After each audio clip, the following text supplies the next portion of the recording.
खैबर पख्तूनख्वा के जिला बाजोर में सिक्योरिटी फोर्सेस के ऑपरेशन में भारतीय स्पॉन्सर 5 खवारिश हलाक, जबकि फायरिंग के शदीद तबादले में मेजर अदील जमान शहीद हो गए। ISPR के मुताबिक शहीद मेजर अदील जमान का ताल्लुक डेरा इस्माइल खान से था। उन्होंने फ्रंट से फौजी जवानों को लीड किया, बहादुरी से लड़ते हुए जाम में शहादत नोश किया। मारे जाने वाले खवारिश के कब्जे से असलहा गोला बारूद बरामद कर लिया गया।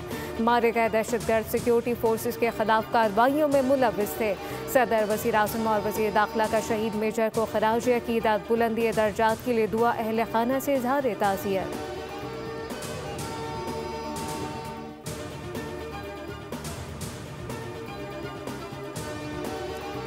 कराची बड़ी तबाही से बच गया। कलदम BLA दहशतगर्दों का खुदकुश मंसूबा नाकाम, खुदकुश हमले के लिए तैयार कम उम्र तालिबा को रेस्क्यू कर लिया गया। वज़ीर दाखिला सिंध ज़ियाउल हसन लंजाल की न्यूज़ कॉन्फ्रेंस कहा कि रियासत मुखालिफ अनासिर ने बलूचिस्तान की बेटी की जहनसाजी की, सोशल मीडिया के जरिए से बमबार बनाने की कोशिश की।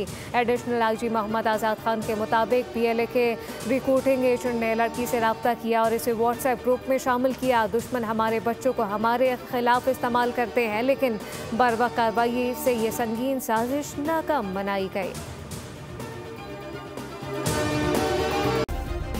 सब्सक्राइब करें और बेल दबाएं ताकि कोई खबर रह न जाए।